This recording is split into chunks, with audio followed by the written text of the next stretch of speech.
What is good, everybody? Welcome back to another Final Beat Figures video, and today we have my predictions for the 2025 Clash in Paris pay-per-view.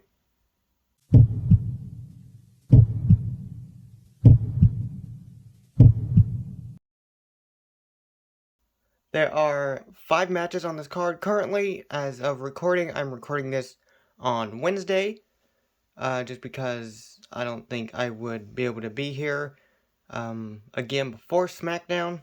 So if something gets added, I always add my prediction to that match in the comments of this video. So if any others are added, I will just do that.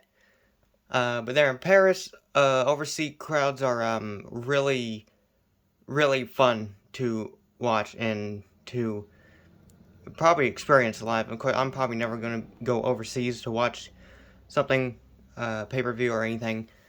But I'm really excited for just the atmosphere that we're going to get. So I think without further ado, let's jump into the first match. For our first match, we have Roman Reigns going one-on-one with Bronson Reed.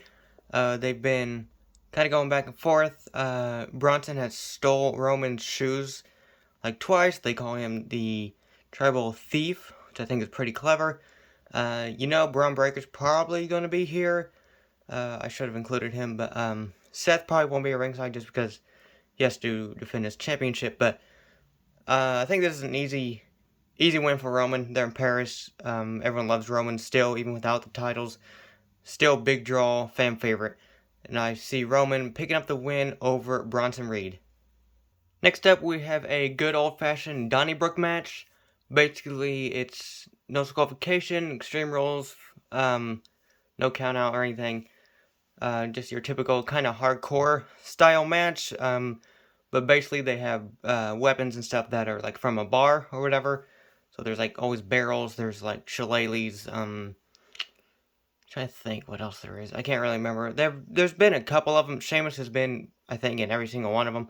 But these two have been going back and forth. And I think Rusev has beat Sheamus, I think once or twice, and then I think Sheamus got one over Rusev. But so I feel like they're both beating each other in a match. Then I guess this is the final match that they're going to have, and I'm glad they added a stipulation, give us something new. This is going to be fun, real fun to watch. Sheamus is so freaking underrated. It's insane. He's one of the best, honestly. But for my prediction, I feel there's really no hometown advantage, really. But I would say Sheamus is going to pick up the win over Rusev in a very hard-hitting, fun, brutal match. This is going to be fun. But I say Sheamus gets the win over Rusev. Next, we have the Women's Intercontinental Championship. It is Becky Lynch defending against Nikki Bella. I haven't really been following this one that much. So, I really don't even know why Nikki Bella is back. But I guess, it is what it is. It's whatever. But, never been the biggest fan of her, but I'm a Becky fan, and I'll say for this, just because I don't really know the story that well, I'll say Becky retains the championship and beats Nikki Bella. Next up, we have one-on-one Logan Paul going up against John Cena. This is John Cena's last time in Paris. He's going against Logan Paul. I felt like Logan Paul was going to get a match against Cena on his retirement tour. Kind of wish it wasn't here on this big of a stage, but yeah, I mean, I guess it is what it is. Cena's a huge draw, of course. It's his last year, final year. I think he's been on basically everything except that one Saturday night main event where Goldberg was on it. I think that's it. Then I feel like Logan Paul is a great opponent for Cena. I feel like this is going to be a fun one to see how Logan Paul goes up against the greatest of all time. But yeah, this is going to be a fun one. I'm excited to watch this. Not really. I mean, I think Logan's going to pull out some tricks. He'll have some tricks up his sleeves. Try to get cheap shots. Try to cheat and stuff. Like he always does. He already blindsided Cena last week, SmackDown in the parking lot or whatever. But the big question is Brock going to show up? Is Brock going to do something? I feel like he will. I don't know when. I feel like he's going to maybe show up at this. I heard rumors, I can't remember where, but that he was going to show up in Paris, I think. And then I feel like I could be totally wrong, so don't, quote me on this. And then it'll set up a match for the WrestlePalooza pay-per-view that's in September. So, but with all that being said, I still think John Cena is going to pick up the win over Logan Paul. I don't think Cena's lost yet, except at SummerSlam when he lost the title, and if you include the Royal Rumble. But yeah, I think Cena is going to get the win over Logan Paul. And for the main event, we have a Fatal 4-Way for the World Heavyweight Championship. It is Seth Rollins defending against CM Punk, Jey Uso, and LA Knight. Again, I'm glad they are doing kind of bigger matches. I don't remember the last time we got a Fatal 4-Way. I think actually WrestleMania this past year for the Intercontinental title. I think that was it, actually. But, yeah, I think great lineup here. I don't know why Jey Uso is in this thing, because he's lost so many times against Gunther and stuff for the world title. Then he won it, and then he lost it. But, I mean, he's just, I don't really know. I'm kind of getting, honestly, a little tired of Jey. Just a little bit. I kind of wish this was just a triple threat match. Take Jey out. You can have Punk and then LA Knight in there. I think that would be kind of fun. Maybe even if it was just Rollins and Punk, so Punk could get his rematch. I feel like that would make the most sense. But I'm so glad Gunther's not in it or anything.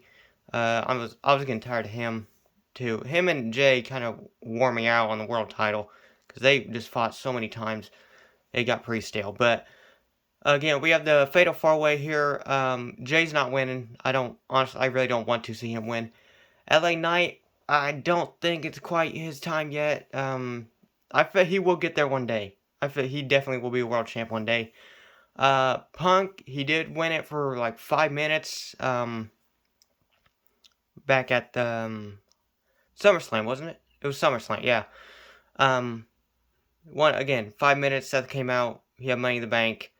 Thought he was injured, tricked everybody, tagged Punk, and cashed in, won the World Championship for, I think, the 3rd time now.